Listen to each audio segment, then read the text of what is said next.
Can you see me? Can you see me? I'm Hype, everyone. I'm Azor Hype, actually. My name is Kyle, and this is Ray, my special guest for today. And what we're going to do is we're going to talk all of the biggest and bestest Game of Thrones Season 8 Endgame theories and predictions. And we're just going to go down. We're going to talk about the Valonqar theory. We're going to talk about Daenerys Targaryen. We're going to talk about some other really amazing theories out there. And we're just going to break it down. But without further ado, it's not just about me. It's about this handsome fella I got with me on stream today. He doesn't have as nice a beard as I do, but he is a wicked nice guy. Raise the elbow. What's going on, man? Thanks for having me, Kyle. You know what I mean? It's always nice being on here and, coming on your channel.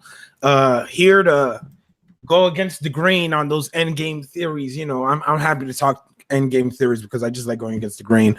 I'm glad to be here, and man, let's dig right into this, man. You know what we're gonna do? We're gonna get it hyped right off the bat. We got Amelia who made a donation pre-stream, and we got Sonia who just made a donation. She said she can't stay. Well, we're gonna put her on the wall of hype. If she's still here, Sonia, no, that's my water ball. You don't want to see that. Sonia, you're going on the wall of hype. I'm gonna have Ray's take over for a second here. Ray's, what's your most favoritist theory for Game of Thrones Season 8? I mean, my own. No, let me stop. I don't know, man. I have a couple. One of my favorite theories that I know a lot of people still don't like and they don't buy into, I think, is the connection between Bran and the Night King, basically. I think that there is something there. I think there's something sketchy, a little, iffy, and hopefully we get something cool. I just want to. Part of me wishes that we never get that correct. You know what I mean? Because if we get it correct, that means we know how it ends. But to me, that's the biggest theory right there. Bran and the Night King. I want to know what the hell is happening there and what exactly is the connection between them two. It's really interesting because there's all of these sub theories that come from that specific theory that, Bran and the Night King are,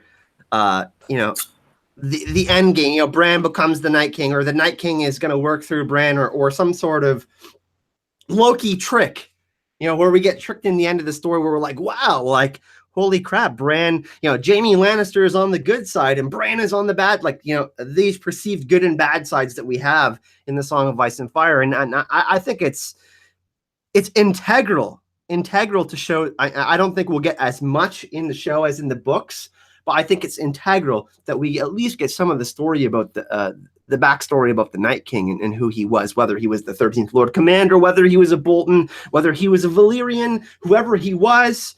We need to know that. They need to humanize the White Walkers essentially, because they were human before, and that's what we're seeing. People losing their humanity, and that's part of the reason why Game of Thrones is so intriguing.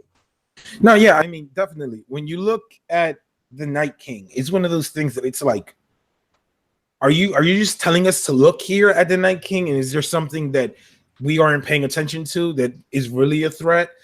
Because the Night King isn't he isn't a thing in the books. So like the show has made him into like the vessel, like this is the person who is the bad guy. Like this is, and it kind of makes you kind of a little bit iffy because you know that there's always these spins and these twists. So I am interested in seeing where they take that. But to me, that's like my number one thing that I want to know right now. What is going to happen with the Night King and Bran? Because to me, there's something more there, and I'm very hopeful to see what's happening on there. Now, I made the announcement the other day that I've been dealing with some migraines. I've been feeling better. I've been eating full-on vegan lately, which is helping me sleep a little bit better. But what I want to do is I'm extra hyped today. I had a great workout. Me and Ray's were talking about this before the stream.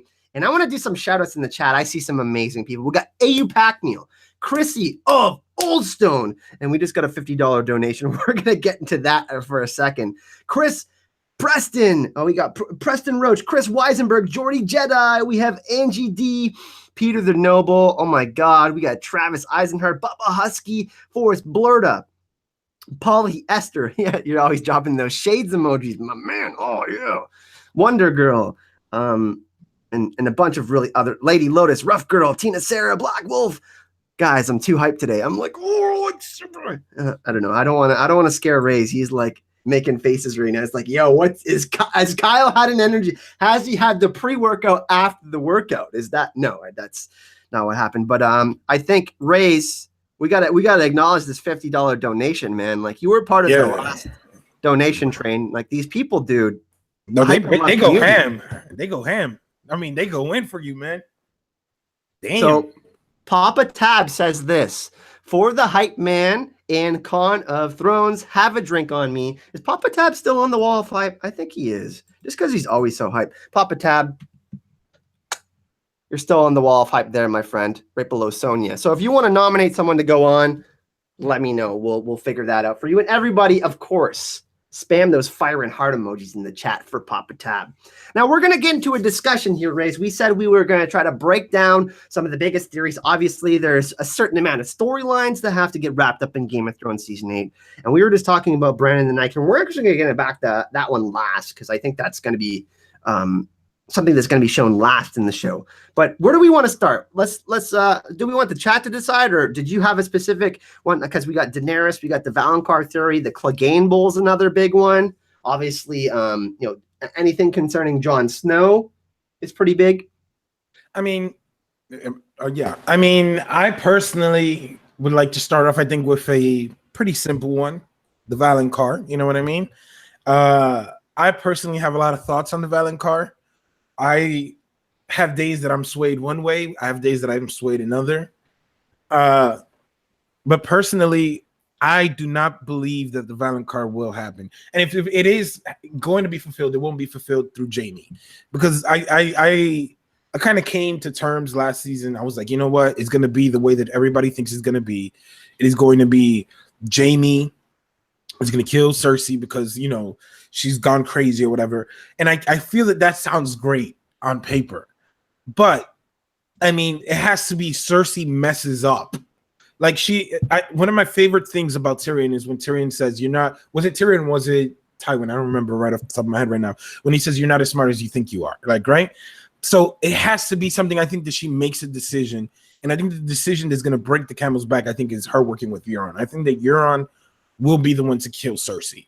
I think he is a little brother, so he does technically fit under it. But I think that is going to be Euron because I just don't see, they're too far apart. I just see it like, I don't know, man. I hope that it's not Jaime. It's really interesting because I've seen some, and this isn't my theory, but I've seen some pretty interesting ones about Aegon Targaryen, Jon, possibly being the one to deal with Cersei because they're I don't want to spoil too much, but apparently they're going to be in King's Landing, like they're filming in King's Landing, and Jon, we know Jon is going to be there at some point, like he has to go there. The Iron Throne is there, but it's really interesting. Like the more that I think about it, I've been kind of swayed away from Jaime too, and it's Arya for me. If it's not Jaime, it's Arya for me, because of her list, and I think that, you know, obviously King's Landing is going to be very important in Game of Thrones Season 8 and in the books as well. I think that, you know, we talked about this a little bit on the 2-year anniversary YouTube live stream, you know, the Iron Throne being very much like the one true ring to Gollum, and Cersei sitting the Iron Throne in the books as well. I think that's going to happen. Like I said, you think that Euron's going to kind of be her kryptonite. I think that Euron and Cersei are going to do some like way worse things in the books because Euron is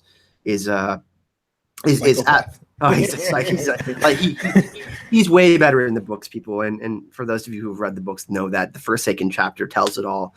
Well, it's just a little piece of what he's trying to do. But I think that if it's anyone other than Jaime, because I think that obviously Jaime is the best candidate. You know, we have the stare down when Cersei finally takes and sits the Iron Throne, when Qyburn crowns Cersei, and then obviously we have Cersei and Jaime's relationship. They're finally going their separate ways, and, you know, Cersei said, yeah, I'm not going to send my troops up to the north, and that's not an honorable thing to do, right? I mean, they made a promise, and she even saw parts of the army of the dead right in front of her. So I think that it's going to be really interesting.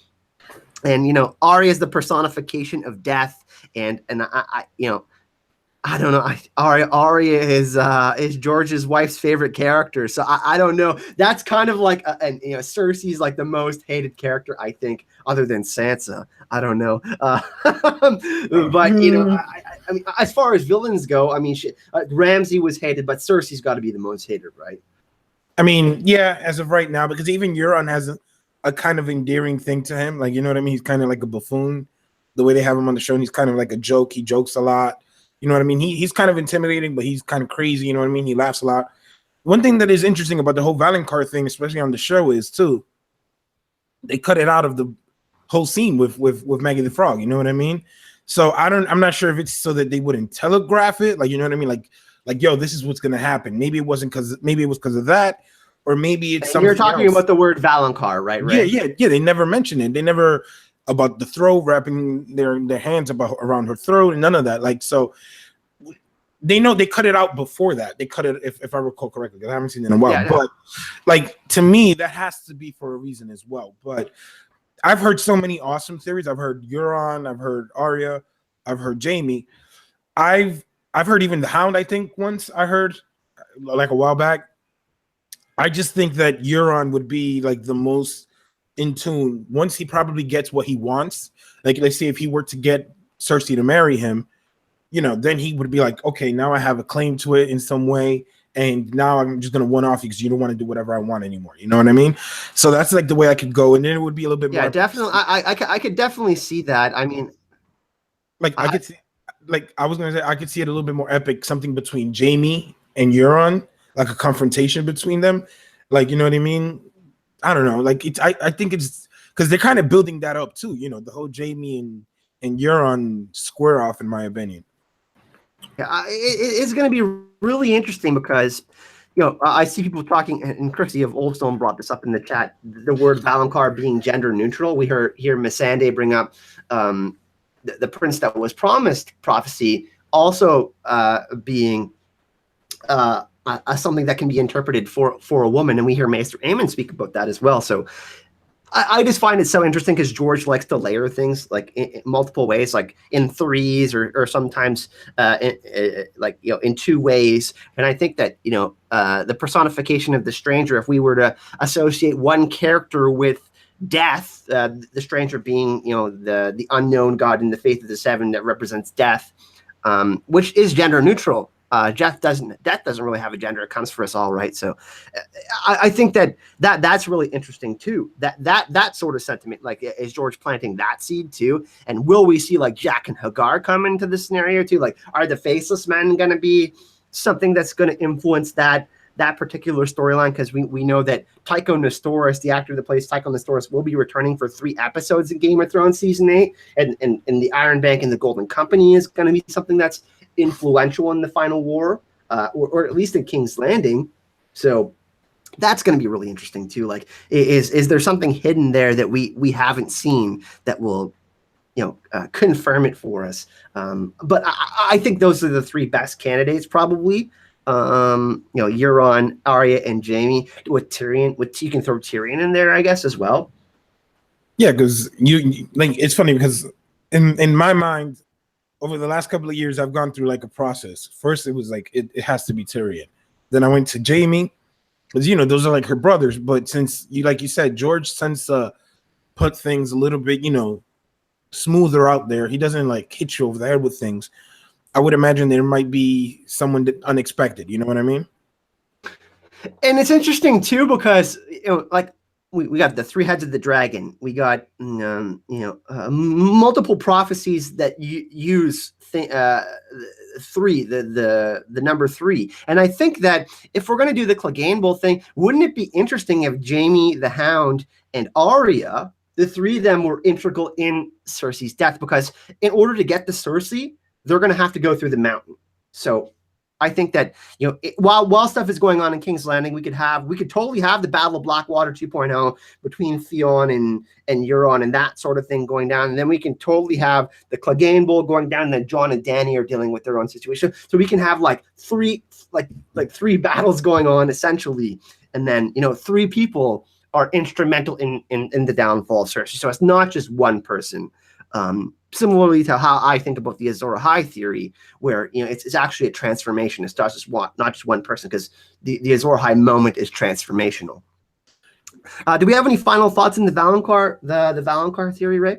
I mean, no. I mean, I think it's pretty simple. You know, hopefully it does pan out. You know, hopefully it's interesting.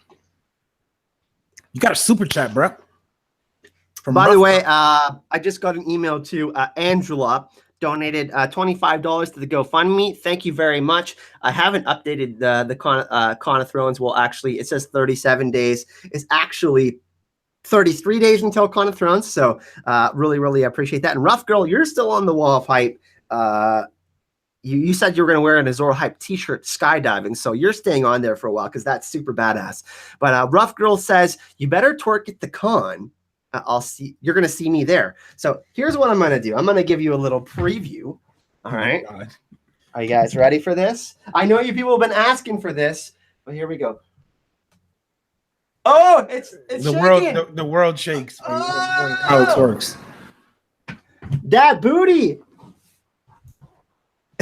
The world shakes when Kyle twerks. Talamasca Dan, you are still no, Talamasca Dan, I took you down, I believe. I randomly here's the wall of hype for everyone that can see. I randomly put people on and off the wall of hype, everyone. By the way. So I try to get as many people on there as possible. But you were on there on the stream of hype, Dan. Remember that. Was the screen actually shaking? Yeah, man. I mean, I got something was. I mean, damn, it was up and down all over the place. Getting mixed reactions. There's some mixed reactions in the chat. Biggie with the crying emoji. God, Visenya, God's eye was thick back then. Is it like twerking or singing worse? In the Robert I haven't heard you sing. Do you sing? I have sung on stream before. I plan on actually singing the Mace Tyrell song at Con of Thrones after I've had a few beers. You know, the tune he's singing in Bravos while he's pissing off the Iron Bank. I plan on singing that one at Con of Thrones. That's going to be a performance. But Visenya X has a really funny comment. I'm going to put this on the wall of hype. God's eye was thick back then. You know, like a Robin Baratheon. God's eye was strong back then. Get the breastplate stretcher. We'll put Visenya on the wall. Rays, what's the next theory that we want to talk about? All right. So next up, let's talk about you touched on it. We should definitely talk about Cleganebowl. Okay. Because it's a long time coming, and that big dude called the mountain. I don't know, man. Someone's got to climb that, conquer it, kill it, burn it to hell. I don't know what they're gonna do with it. But there is no doubt in my mind that is definitely going to happen this season, simply because it was so heavily foreshadowed last season in the Dragon Pit. So that definitely has to happen. The Dragon Pit, to me, was the nail on the coffin. It has to happen next season. We will definitely get it. Clegane versus Clegane. Hound versus Big Mountain. I don't know what – I'm telling you, we should make like a hype reel for that fight. Oh, should I actually make a whole song about it, like play guitar and stuff like that? The Cleganebowl, the Cleganebowl. I mean, it's insane. Like, it's one of those things that it's been rumored since or at least since I've come into the fandom. I know I've heard of this Cleganebowl. I'm like, damn, like it has to happen. And then when the Hound said it best. You know, brother. You know what I mean? Like, he knows what's coming. So no doubt in my mind that that's happening. I want to know how it happens, though. You know, it's really interesting. Where is it going to happen, first of all? Is it going to happen in the throne room? Which would, I mean, trying to get Cersei off the throne like the Mad King? Is that how the Valonqar / Cleganebowl theories go? You know, I mean, Cersei's not going to leave the Iron Throne. I mean, you know, the Night King could be attacking. I mean, the Night King could be attacking King's Landing, and she probably wouldn't leave the throne. I mean, at this point, all of her children are gone, right? And we know she says she's pregnant, but we don't know if she's going to actually have the kid. I don't think she'll have the kid. But I think, you know, is it going to happen in the Dragon Pit? Because they're filming in the Dragon Pit a bunch, though. They just did 55 days of filming for the Winterfell set, which was insane. We've all heard about that. That's all over the place. They're saying that the Battle of the Bastards, you know how it was like half the episode? They're doing a whole episode of the Battle of Winterfell, apparently. And it's going to be like twice as big as the Battle of the Bastards, which is like, I mean, it was insane. It was 25 for Battle of the Bastards, 55 for this one, right?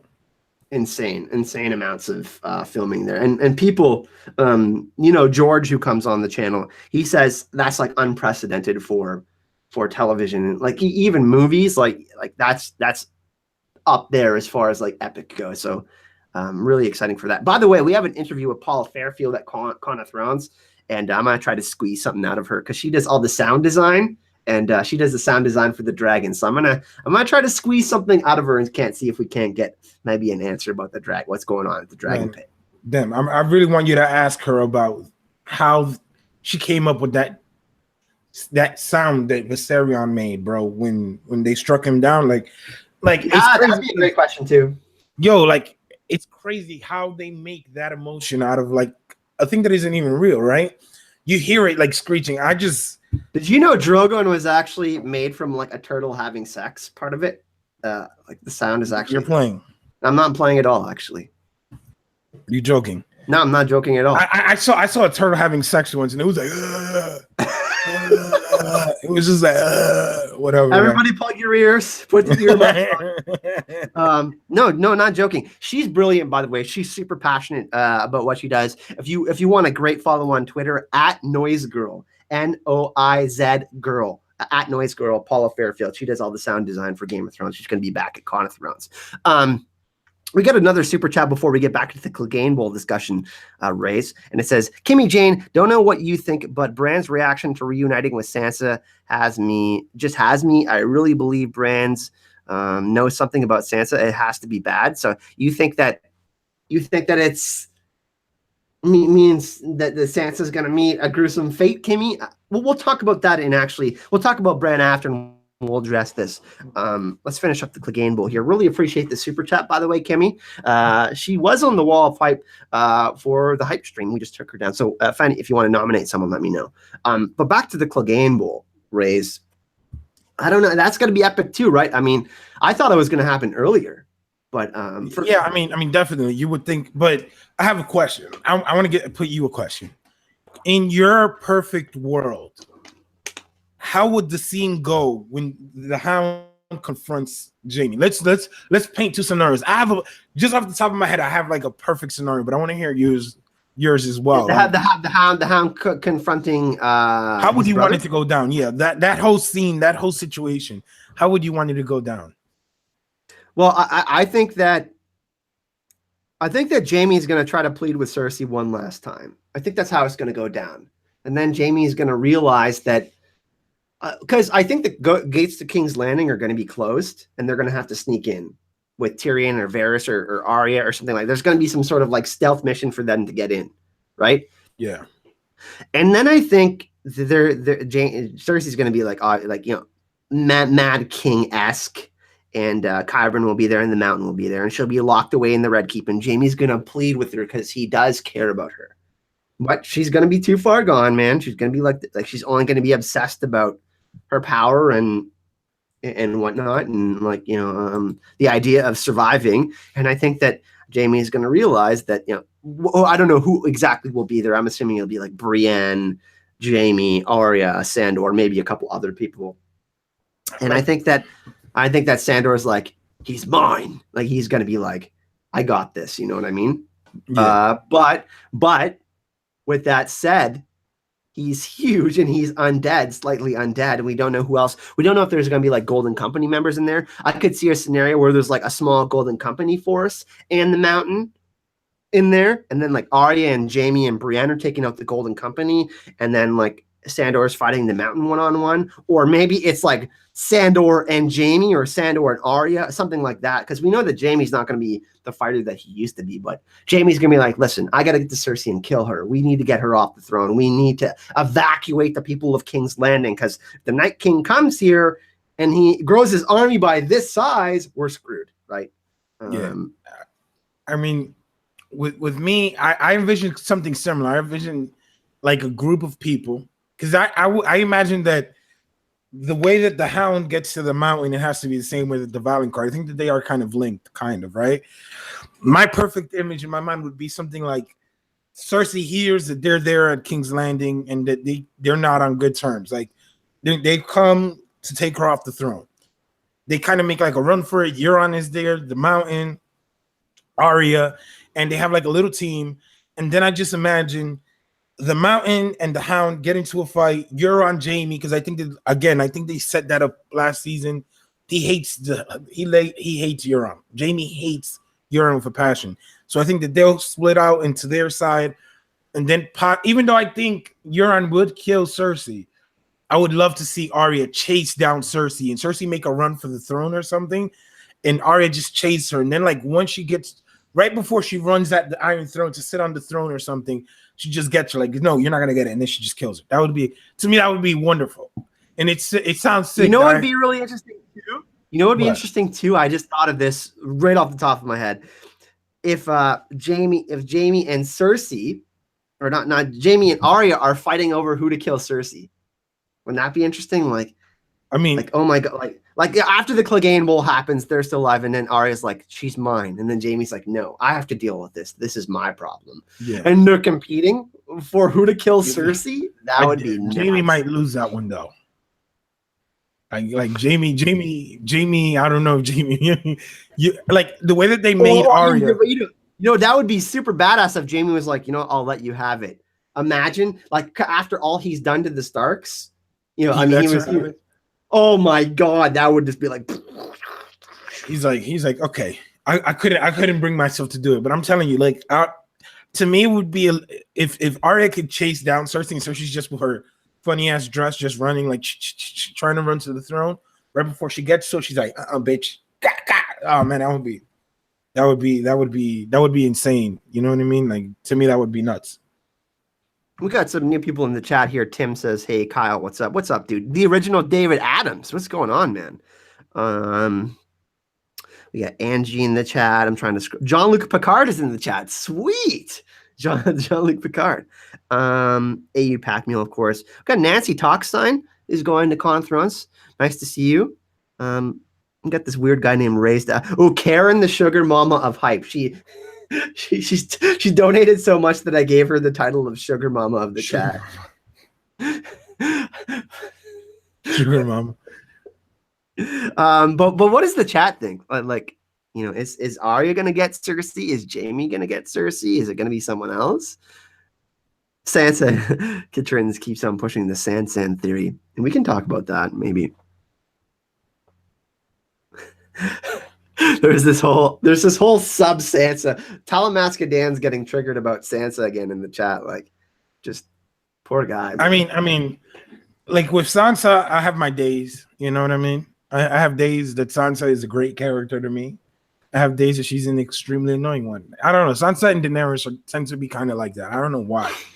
It's like one of those they're like characters that one day they look like they're doing something good, one day they look like they're doing something bad.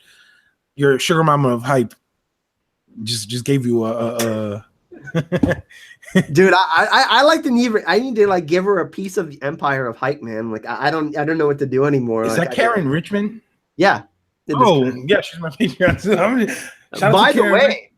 By the way, everyone, Raise the Alba. His link to his Patreon is in the description of this video. The link to his Twitter, and the link to his channel. So if you want to go say hi to Raise, like, hey, Raise, you're not as handsome as Kyle, but I really enjoyed you on the show today. Hi. Or you're just as handsome. Look at this. Look at this. No, wait. Wait. Please go subscribe. Please. No, let me stop. No, what you call it? Yeah, guys, check me out. You know what I mean? I have a fun video coming out, and I have stuff for my Patreons coming out too, so you guys can check that out. Amy, True dropped the link to your channel in the chat. Amy, always repping. and by the way, everyone, links in the description of this video for everything. Just find it there. Patreon for me and Ray's, my Twitter as well, Facebook, all of that stuff. Go find me for Con Thrones. All that's in the description of the video. All right. So I think Cleganebowl, we know it's going to be awesome. There's going to be a lot of moving parts there, right? Since we talked about Euron, do we want to talk about Theon too? Like, is there going to be a Battle of Blackwater 2.0? Is like, am I correct in thinking that there's going to be like this triple battle thing going on? Like, you know, Daenerys and Jon versus the Night King and that kind of thing going on. Cleganebowl, Valonqar, then like the Battle of the Blackwater 2.0. Could that happen maybe? I mean, they would definitely have to come through somewhere, right? I think that when it comes to Theon, I think that that's going to be dealt with relatively early in the show. I don't think that it's going to be something that like it'll be lingering on because you can only stretch the villain so much. You know what I mean? Like when you look at Euron and Cersei, they have beef with everybody. So like if everybody focuses in on them, I don't think they're going to last much. But I could definitely see a nice battle at sea or something short. You know, it's kind of similar to what happened in Marine when we saw Dany attack the slave ships. Or even the battle last season, the continuation of that, like Theon and Euron, like because we saw Theon really stepped up to the plate last year, man. Like he thought he got getting kicked in the nuts and all of that, and then he comes back, he's like reborn, and we see him kind of baptize himself back in the water, and the Ironborn are following Theon again, and Theon's on this. He's not Reek anymore. You know what I mean? John forgave him as much as he could. He gave him the okay. Theon, go do your thing. I mean, no lie though, Jon Snow is a good man because he didn't even slap him around a little bit. He just shook him up a little bit.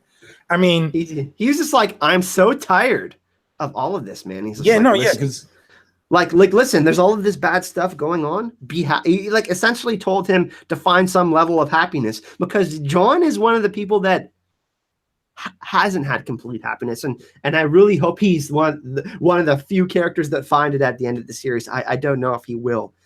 It will break my heart if he doesn't, which I suspect will probably happen. But that kind of sentiment, you know what I mean? No, yeah, I mean it's crazy because Alfie Allen is without a doubt one of the best actors on the show. Like, you know what I mean?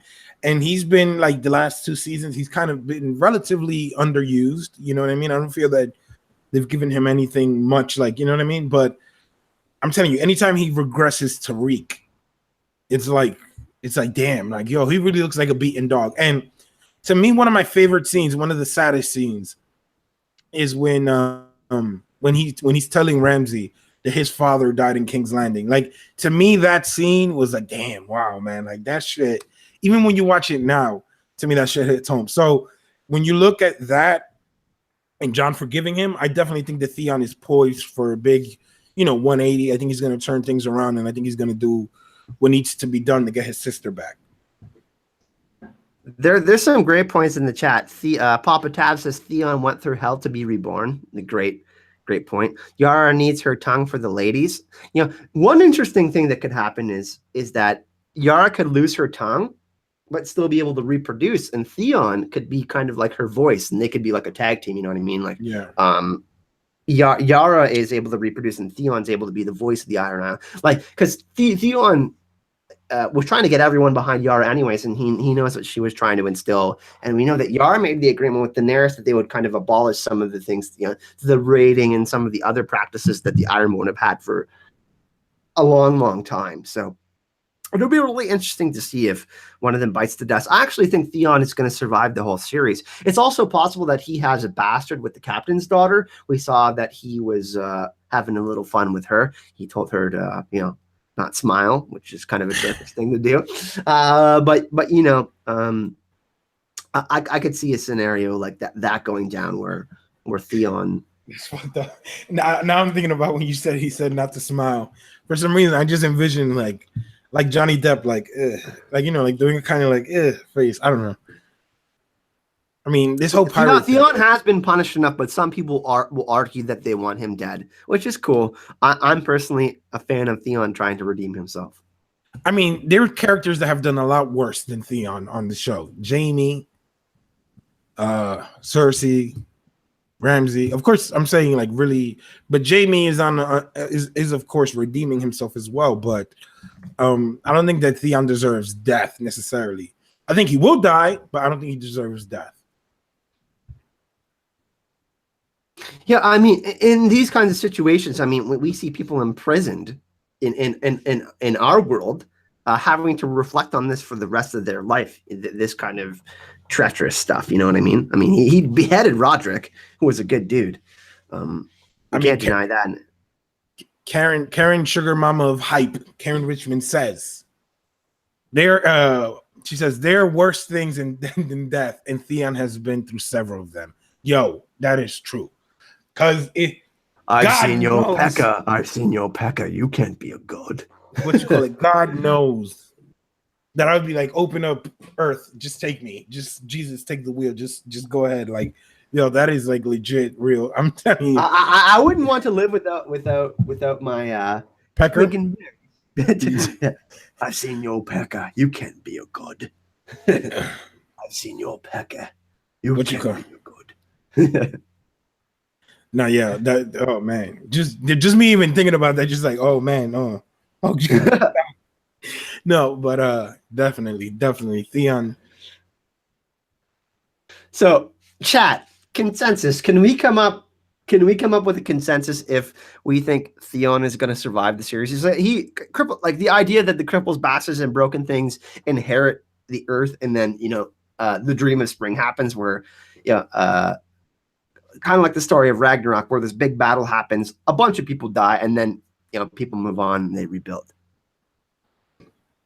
Nancy, by the way, if anyone can see this, this is the bed of hype. I don't know. I just name everything hype. You see this blanket. She actually made this blanket from scratch. Winter is coming, fire and blood. She has the Targaryen sigil, the Lannister sigil, and she's making the mama of hype a blanket, which is pretty sweet. That thing is like the most comfortable blanket. Like when I get under that thing, I'm snug like a bug. You know what I mean? I'm like, yo. What you call it? It'd be a shame if Ray's visited Kyle in Canada and bagged the blanket of hype. Yo, it sounds. Don't even. You know what you call it? You know what's funny though? When you say the blanket of hype, it sounds like like it rivals Lightbringer. Legit. Hype bringer, Rays. Get it right, my man. And the sword of hype was drawn from the fiery depths of. I don't know. I don't know where I'm going with that, everyone. Thanks for staying through our shenanigans. Go ahead. Preston Roach has a question. He says, "Would you rather see him die saving off his sister? Not a huge fan, regardless of what he went through. Looking for him to jump off the ship with his sister, then looking. I don't know. Yeah. So he's saying like he's saying that he doesn't have that much respect for Theon. I think it could be the other way around. I mean, I think it could be a twist that Yara saves Theon. She's been trying to do that all along, anyways.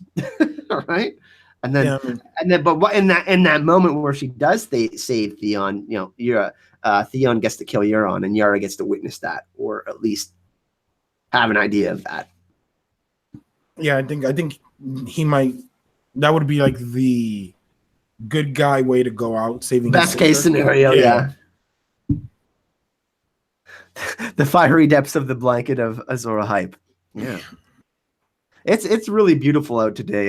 So hopefully in New York is kind of gray, man.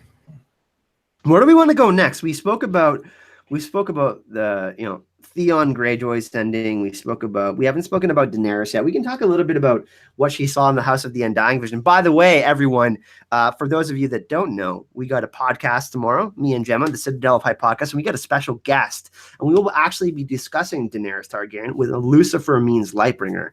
He's coined some very amazing theories. He's got some really amazing original theories. Mythical astronomy, if you've never heard of it, talking about the Red Comet and all sorts of very, very interesting archetypes for characters. He's going to be on the channel tomorrow because we're actually going to be previewing our Warrior of Light Azor Ahai panel at Conference tomorrow. So that's going to be really fun. Do we want to talk about Daenerys, Rays? I mean, my boo thing, Daenerys, you know what I'm saying? I always want to talk about Daenerys. But no, of course, Daenerys is one of those characters that I just can't put a finger on what her ending is going to be. Like, you know what I mean?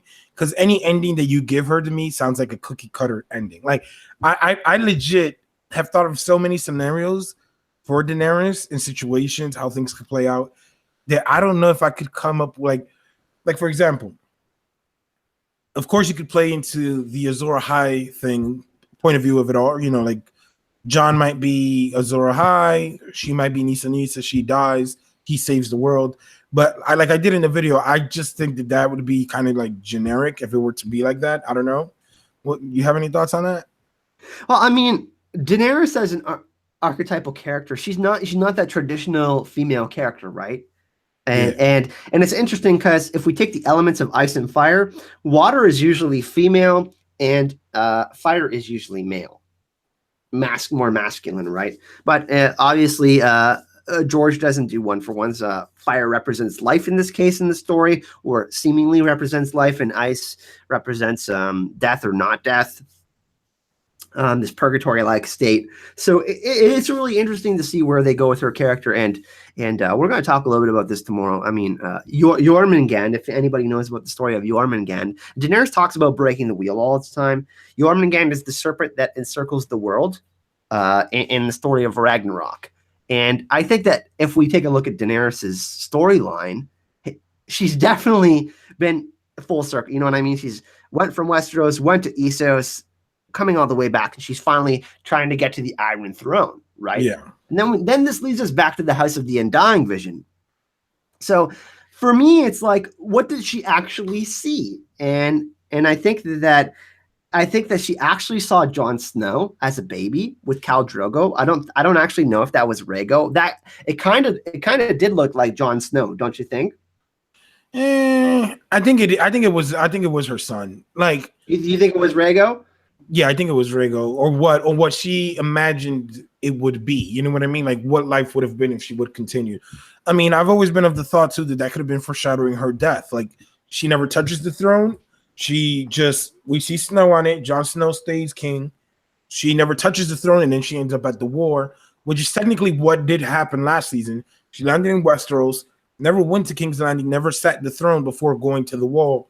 And then that's where she meets her death, and parts of the prophecy are actually confirmed in our eyes visually, at least what we're seeing. I mean, the House of the Undying prophecy is different in the books as well. But we're talking show right now, everyone. Yeah. So yeah, I get you there, man. It's really interesting, right? I mean, she never touches the throne, which is her central goal for the most part of the series, right? I mean, she believes that to be her destiny, and that's the interesting thing. The Song of Ice and Fire, the idea of a switcheroo happening. We see Jon is this epitome of wanting to keep mankind safe, right? Yeah, that's his whole mission throughout the whole story. Right. And then Daenerys' whole mission has been to take the Iron Throne. Well, I think that's going to switch. I think Jon's going to end up, I don't think there's going to be a throne in the end. I think it will be melted down like the One True Ring in Lord of the Rings. I don't think there's going to be a throne in the end. But the idea of him being that person that Daenerys saw herself as, and then Daenerys being the person that Jon saw himself as, that would be really interesting. Because if we think of the Night King as like the apex predator, like the Tyrannosaurus Rex, the biggest hunter up there, we see the realms of men. All of them are kind of bowing to his power. Daenerys Targaryen with Drogon is like the equal to the Night King. We can argue Bran because he's like essentially, but like physically, Daenerys and Drogon versus the Night King, right? Like we got. Yeah, of course. And that's something interesting that you bring up, because when you look at it, you can't say that Jon and Daenerys are the Song of Ice and Fire, because Daenerys is fire. She basically is like the embodiment of fire in every sense of the word. Like, when people say fire, sometimes people refer to fire as passion. You know what I mean? Like we see that everything that Daenerys does is filled with passion. Her lovers, the way that she approaches everything is like with this fire. Then you see the Night King. Like, to me, they are definitely on two different sides of the coin. You know what I mean? And then cold, calculating, dehumanized, just straight to the point. Like, you know what I mean? Like, and then you have Jon Snow, who's this person who's like right in the middle.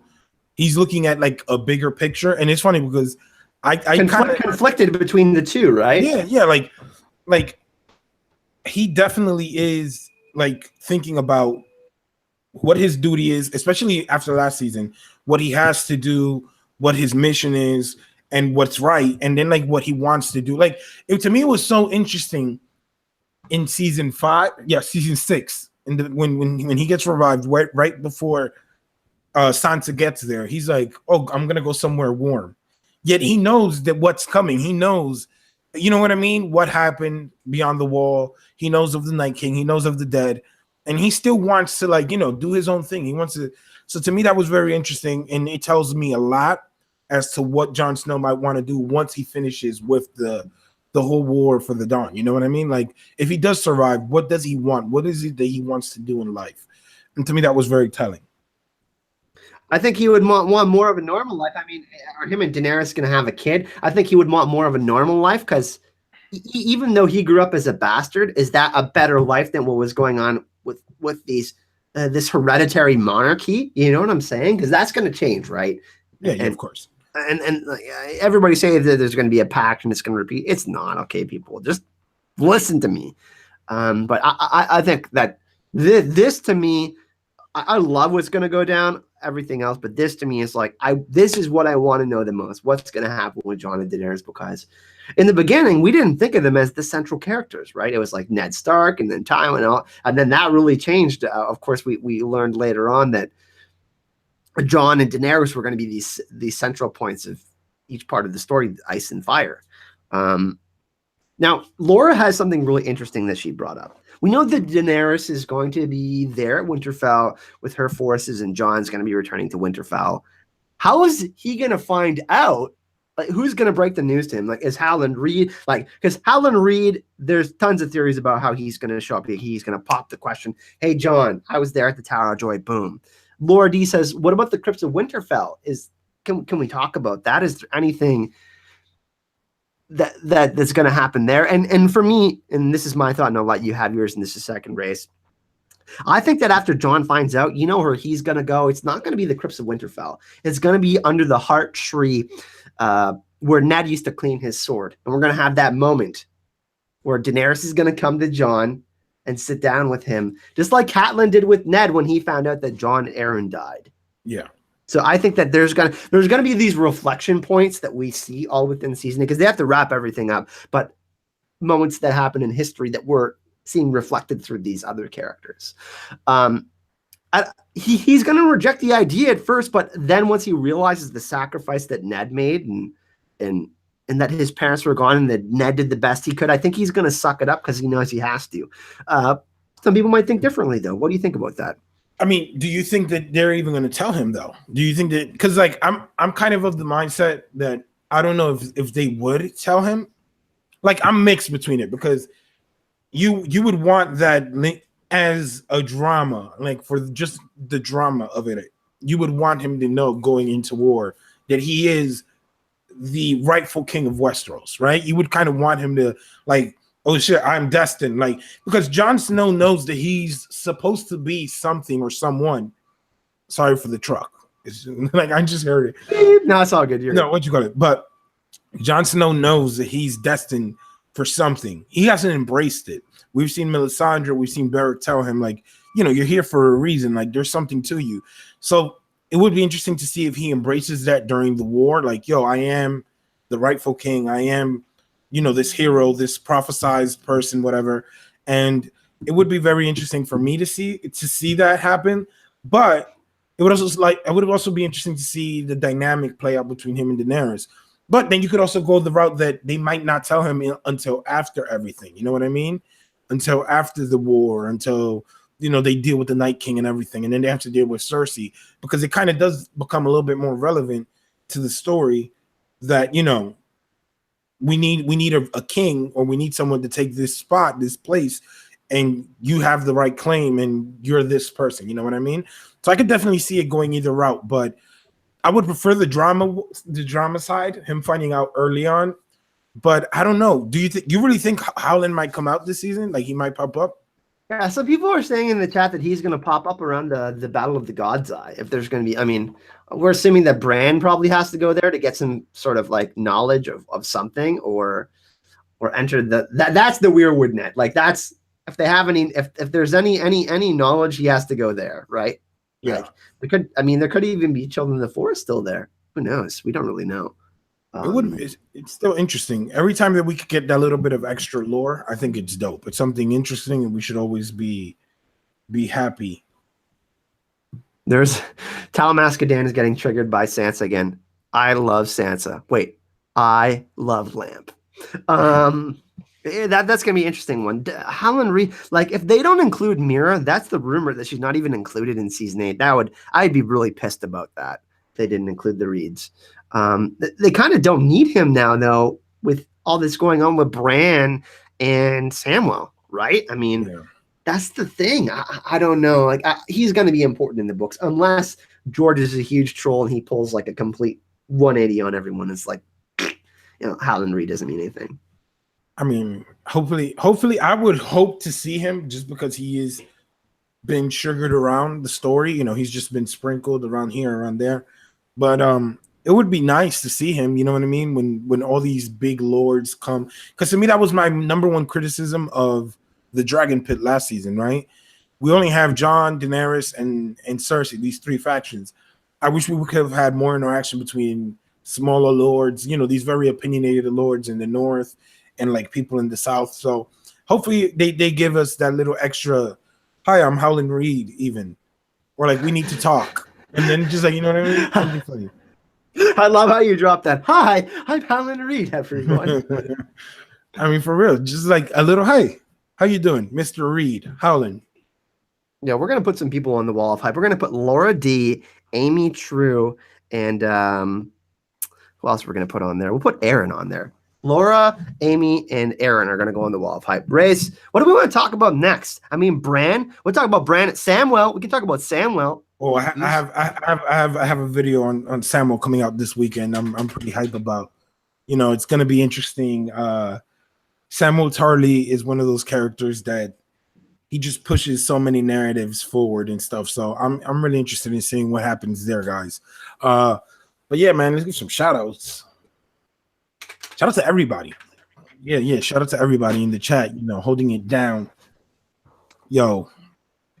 But yeah, I would definitely want to talk about you're back. All right. So I was saying I would definitely like to talk some about Sam. I have a video coming up this weekend on Sam, and I think that Samuel Tarly is one of those characters that he has his hand in every cookie jar.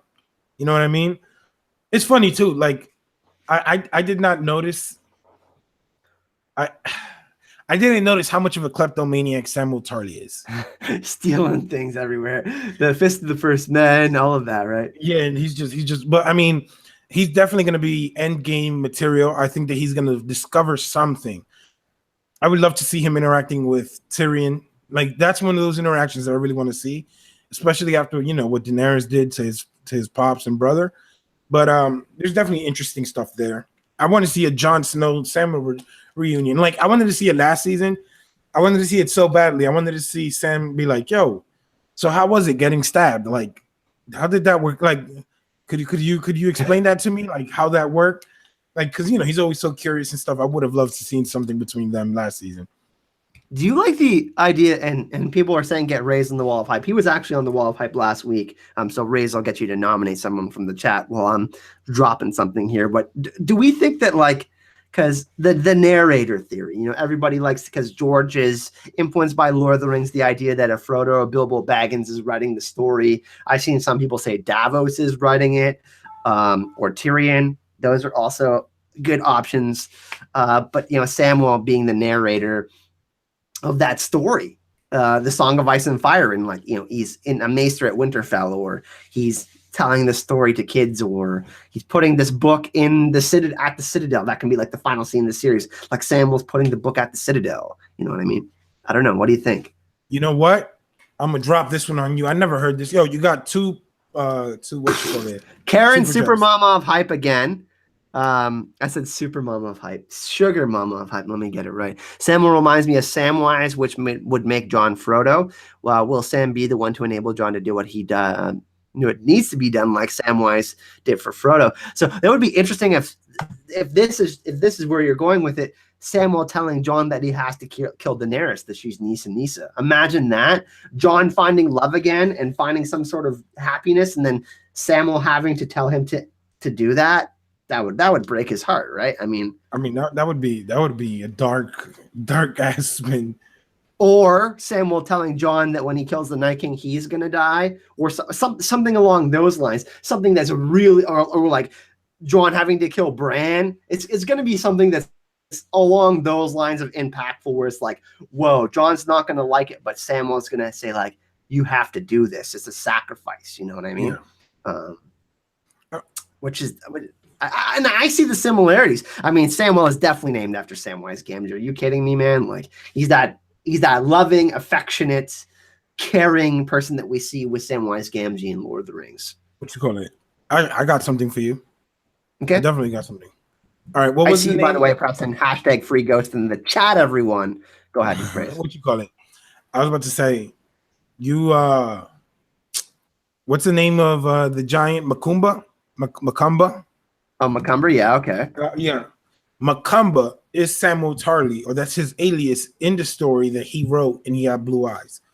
You see, that's like tinfoil on aluminum, and like doesn't he have brown eyes though? Isn't it blue? No, Sam has what you call it, brown eyes, but it's Macumba writing the story, and he's writing himself as Sam, and then he's telling the story, and then he wrote in that little job. That's it. I got it. That's like tinfoil right there. Macumber, yeah, Macumba. Okay, yeah. People are saying. You get what I'm saying, though, right? Like, yeah.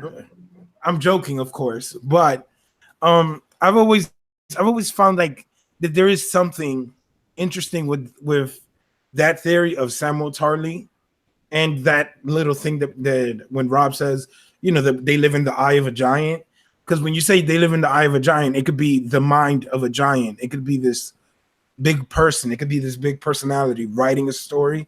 So, I've always found that interesting. Or Tyrion, like, I mean, yeah, he cast a big shadow. You know what I mean? It could be Tyrion as well. But I always found that those two are some kind of connected. Like, you know what I mean? Or they hint at the same thing. Not that they're necessarily connected, but it could be the same thing. You know what I mean? The blue eyes, it's on somebody's mind. They're living in it because it's a story in someone's mind. And then you have, the whole Sam probably writing the story, telling the story. It could be a hint telling us, this is what's happening and you guys just don't see it. But would you be happy with that, though?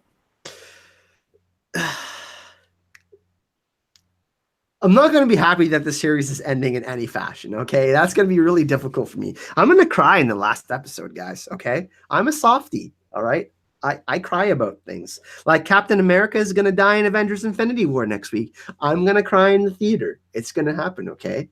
But I think that, yes, I don't know. I don't know how to feel about that. I don't know. Like, I'm just, maybe because I'm an emotional guy, I'm just going to weep about it. Now, I think that there's going to be some happy moments, okay, guys? Like everybody thinks there's going to be some like gruesome ending where the Night King is going to sit on the Iron Throne. It's not going to be like that. It's bittersweet. The word ends with sweet, so there's going to be sweet moments. There's going to be touching moments where like people find peace. Not everyone's going to be like super unhappy. You know what I mean? So I don't know. It's hard for me to see that, but it makes sense with the astrolabe and how the astrolabe is working. You know what I mean? At the start of the series, and it looks, we see drawings on it, and it's like the story of the Targaryens and Robert's Rebellion and all that. Yeah, I mean, it is an interesting spin on it. You know what I mean, on everything. But is it like is Sam a maester? Because I don't think Sam is going to be a maester when it's all said and done. I think he's going to be like warden of like the South or something, or like. I spoke about that yesterday in my video. There's a chance that they're saying that we're going to see Highgarden in Game of Thrones season 8. So is that going to go to Bronn? Is that like Samuel? Someone proposed in the comment section that would be a great place to like the dream for spring. He's like teaching kids in Highgarden, like reading the Song of Ice and Fire in this fertile land. After everything was like kind of sundered by like dragons and White Walkers and stuff. You know what I mean? The Reach would be the perfect place to rebuild like the new King's Landing. You know what I mean? I mean, basically, when you look at it, and everything is said and done and settled, Daenerys did spare a lot of Tarly soldiers. The Tarlys are gone. Mm-hmm. And Jon got it in with the Queen. Jon is technically the king. You best homies with the king. I don't know, man. Sam is positioned, to do good for himself. Let's just say that. Yeah, I think so too. I think that whether he's Grand Maester, like he's going to be, I think that one of Jon and Daenerys is going to survive. He'll be connected to them. I think he'll be He'll be Grandmaster or something like that. It'll be fast tracked, obviously, because and it's not like your traditional like taking a super long time to But I think that he'll be in an important position. Like we talked about this on the live stream on Sunday. The idea of like the round table of the seven, King Arthur's round table. He's sitting at the table. Everybody brings something to the table. Samuel has a certain courage to him. Davos is wise. Jaime is this, and like everybody brings something a little bit different to the table. You know what I mean? So it's like I could see a scenario like that happening with Samuel. And it's a cool idea too is that if Jon and Daenerys have a kid and Samuel has little Sam, if Jon and Daenerys have a daughter, them kind of being like their houses. I thought about that. I'm working on a Sam video, and I thought about that because I'm doing like a blooper, like a little gag video or something, like for my Patreon. And I was just thinking, I was like, could you imagine that? Like Sam, little Sam, the wildling, the bastard, or whatever, like coming and then like that would be a funny, interesting spin. Like, you know what I mean? I don't know. I wouldn't be surprised. Well, because in the story of Ragnarok, and I always go back to this, these two people inherit the world and they start to rebuild. And those people could be seen as Daenerys and Jon, because the Ragnarok is literally a song of ice and fire. But I could see if Martin, if you guys watched The Last Jedi, the last scene of The Last Jedi where they're going to play the idea that there's more force sensitive kids out there, and in the last movie they're going to rely on that. I think that kind of sentiment might be something that they're pushing, because the story really is about children too. I mean, look at what people had to inherit from their families. Like Ned screwed up, Tywin sort of screwed up, you know what I mean? And then the idea of them inheriting the earth, the children inheriting the earth, and it being different. And it all started with the children of the forest and the first men and all that too. So it's going to be really interesting to see kind of where they go with it. Definitely. I actually shed a tear when Joffrey died. Rest in peace, sweet prince. You get out of it. I'm tempted to just time you out for just saying that. Oh man, did she call him my sweet prince? Sweet king. He was technically a king, the little bastard. Visanya said earlier where she was mentioning something about Samwell Tarly and being the son of Rhaegar and Lyanna. I don't know if you actually meant that. Like, I don't know if you're trolling or not. I'm assuming, but that's fake. That's what we call fake news. All right, everyone. Joffrey, the one true king. Get out of here, Visenya. Get out of here. The one true king. How awesome. I mean, this is why we talked about Samwise Gamgee earlier. What does everybody think? Is Samuel Samwise Gamgee? Yeah, right. Like it's pretty close. I mean, I don't know. I haven't watched Lord of the Rings again, so can't stress that. Oh, you haven't watched? By the way, everyone, Ray's hasn't watched Lord of the Rings, so I can't. I mean, it's one of those things that I'm always like, I'm gonna watch it. I'm gonna definitely watch it. But then like Krypton comes on, and then I'm like hyped for Krypton. You know what I mean? Like, or like Legion or something like that. And then I'm like, excuses, Raymond. Excuses, Raymond. I'm gonna do it in your mother's voice. Oh, this is not your. I'm trying not to. Do excuses, Raymond. Do you? You need to watch the Rings. No, what you call it? I mean, I personally will see it. Hopefully, I'm expecting to see Lord of the Rings. It's one of those things, man. They're just so long, bro. I'm offended. How many times have we talked about this too? Raymond! I know. Every time we talk about Lord of the Rings or someone mentions it, I always have to say, yo, I haven't watched it. Processors, the Lord of the Rings, Romans. Why does it that's watches the Lord of the Rings, Romans? And the crazy thing is, too, I had so many opportunities to see it that it's not even funny. Like, I've had friends watching it, and I'm like, oh, yeah, and I'm just that's going to be the new Game of Thrones after Game of Thrones ends. They're doing 5 seasons on Amazon. There is no other Game of Thrones other than Game of Thrones. I know what you're saying. There's going to be the Game of Thrones prequels, but I'm saying they're doing 5 seasons of $200 million, man. You know what I'm saying? That's something. What you call it? They don't like my Your golems? like hobbits. Hobbits. Sorry. Okay, we'll continue. We talked about Daenerys. We talked about the Valonqar, Cleganebowl. Sorry, go ahead. What were you reading? No. Somebody.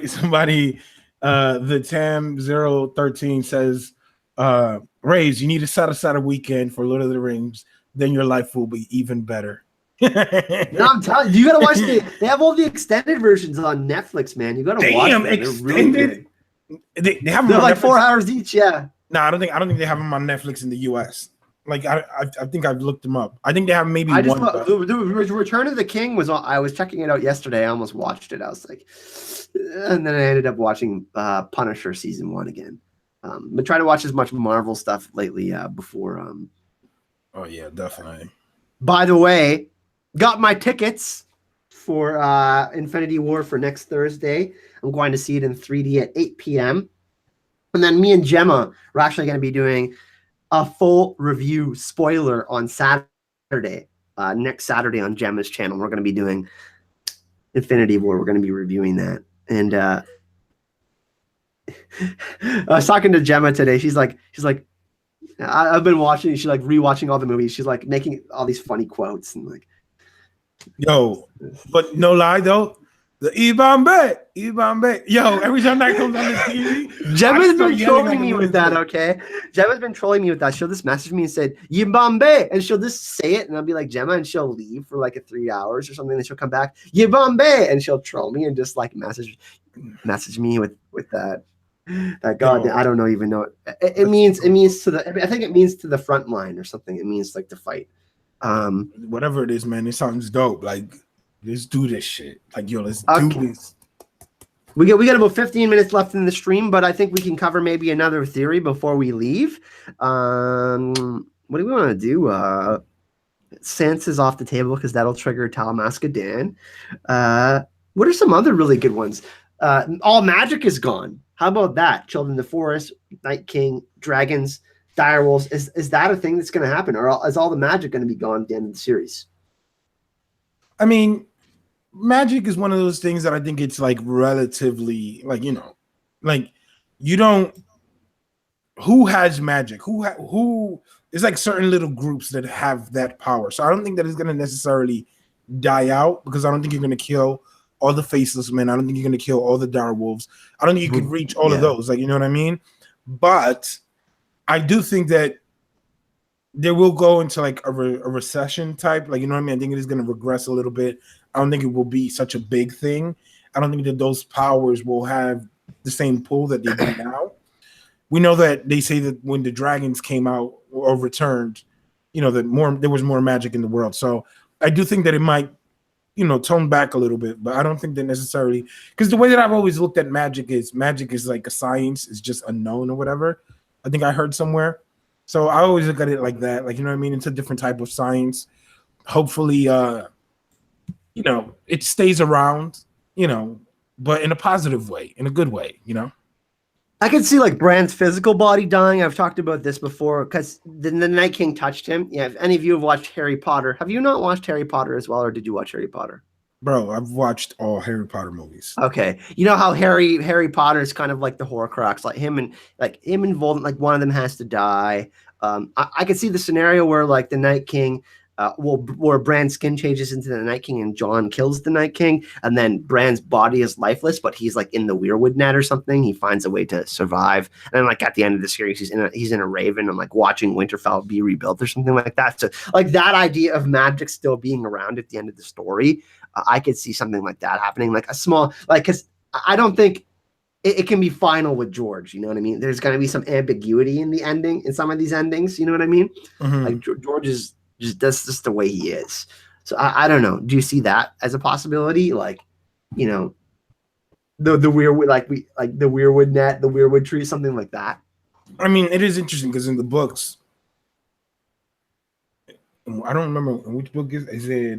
Dance with Dragons, when Ned kind of like in the wind, you know what I mean? Like he kind of, to me, that might be highlighting that something, you know, that might be an ability of Bran, maybe to stay in there. Like, you know what I mean? Because it is interesting. Why the hell are you putting faces on these trees, right? Like, unless they're gonna maybe they put the Bran's face on a new weirwood or something, and then that's like Bran. I don't know. Like, I do think that there is something a little bit more there. I just hate how, because I am of the mindset that the show and the books are going to be different endings. I strongly believe that. I see you do not agree with that, but I am telling you, I am hard pressed that there will be two different endings.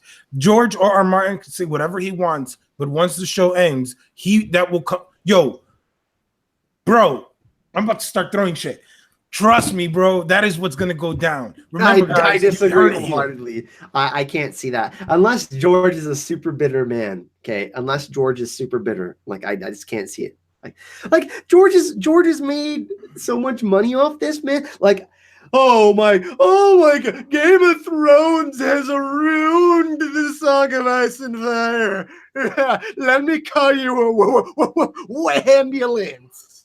All right, trust me. Just look at this. Just look at it this way, in my opinion. Because this is my opinion, of course. You just gotta look at it like this. George R. Martin, when Sansa was raped, when Stannis was killed, what did he do? Well, Stannis is alive in my books. Sansa isn't there. So what he's gonna end up doing is he's very mute now because everything is hype, everything is good. It helps him if Game of Thrones does well. But once it ends, he's going to help get people on board with him. And he's going to be like, you know what? This isn't how my story ends necessarily. It's going to be different. He's not going to say it's going to be the same or it's going to be like some crazy thing. But he's going to distance himself from all the negativity. Trust me. I don't even think the books are ever going to be finished. How about that? I think that the Winds of Winter, I think, is done. I think that it's done. I think HBO and George. Here's a theory for you. HBO and George have an agreement. How about that? George is pulling the wool over everyone's eyes, man. I don't know. I just don't care as much about this anymore. Like whenever it does come out, I'll read it. You know what I mean? But like, I love the books, guys. I don't know. I just stopped thinking about it because it just stresses me out. I'm just like, I just become all Drogo and ask about it. 2 years ago, I made a video. Oh, the Winds of Winter is coming out like in 6 months. Here's a hint. Amazon released the date accidentally of when the Winds of Winter is coming out. And guess what? It was total BS. You know what I mean? I'm telling you, I'm like 80% sure that it's going to be enough of a different story. Because it's like just between the books and the show, there's so many differences already that to me it's already set up to be a different story by the end of it. Barristan Selmy, Stannis, Ramsay, the Boltons, all of that is going to be with whatever he makes different in his books. It's going to be a whole different story by the end of it because I can tell it's going to be a whole different thing. I'm telling you, like I am so sold on that. Karen, another donation. You're crazy. I love you. I predict that George will leave us with at least 25 questions that don't have answers. Yeah, I think, especially in the books. I mean, if people like think we're going to go to a Shy and figure out like all of these different things, it's just not going to happen. I mean, maybe George leaves his manuscripts later on. Like, he's getting close. He's getting up there in age. Like his manuscripts and someone like does a Silmarillion type of thing later on. I don't know if that happens. He talked about how he has pages and pages on the Targaryen histories, kind of like George has with the elves, and all of that. But I don't know. I don't know. It's not that I don't care. It's just that I think about it less because like we have a date for the show. But do I hope that it comes out this year? Yes. We're getting Fire and Blood. We know that. I don't know. I don't have a real consensus on could the Winds of Winter be released before season 8? I just don't think it's going to happen. By the way, I want to give a shout out to someone in the chat, Mr. Skillen. John hasn't been able to chill with live streams with us, everyone. If everyone can show some love to Mr. Skillen in the chat, hype and love to him. He's been working hard and hasn't been able to hang out with us. So let's show him some love. But Grace, final thoughts on that. I like this one comment that comes from Wesley Mons. Why do you cough, bro? Contagious. Now, different paths leads to the same castle. That could be the case, but I'm a little bit on the fence. Damn. No, let me get some water, people.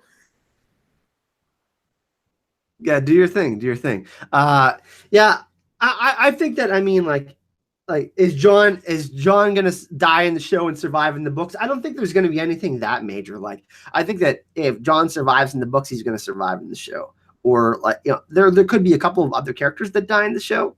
I don't know. It's just I still think there's gonna be the same core ending that's gonna be in the books in the show. I don't know. I just can't. I'm crazy. I can't see it any other way, man. I'm just. Don't get me wrong. I love George. I'm just saying. It's just. I don't know, man. But you don't think he's petty enough to be like, all right, you guys finish what you guys are doing. All right, cool. Now let me throw my version of it. Like, it's possible. It's definitely possible. I just don't see it happening. Right. But, you know, but guys, you guys know me. I'm an optimist. So this is more of a want. You know what I mean? I could be wrong. So I don't know. Okay, on that note, we're gonna end it with something positive. Con of Thrones is 33 days away. We're getting closer and closer to that GoFundMe goal. I wanted to do a special thank you, especially to all the people who have been donating in the super chat. You guys have been crazy lately. That helps out so much. Flights and hotel are super expensive, so you guys really, really, it means a lot. I wouldn't be able to go to this event without you guys, especially to the patrons as well who have stuck with me. We had 40 at the beginning of January. We're at 119 now. Thank you so much, guys. Like, you guys just don't even know how shocked I am about that. Guys are amazing. So thank you so much for all of you that have spent your hard-earned money on supporting me in the channel. Also, a big thank you. We're getting close to 20,000 subscribers. Everybody that's helped support the channel in some sort of way. Like I said, we had our 2-year anniversary. I know I said thank you on Sunday, but I want to say it again. Anybody that's liked the video, commented, shared something on Twitter, commented, said something nice. Thank you to everyone who's been part of this community. I really, really appreciate it. And hopefully we'll continue to be more positive and build bigger and better things. But with that said, one final question. Is Game of Thrones Season 8 going to live up to the hype? And I'm going to say, yes, it is, guys. The stuff that's been coming out from filming lately, I think that we're going to be blown away, and it's going to be the best thing on television. Like, I know a lot of people will say that Season 7 wasn't as good, and there's some things about Season 7 I don't like. Season 8 is going to blow Season 7 out of the water. I'm telling you right now. Race, final thoughts.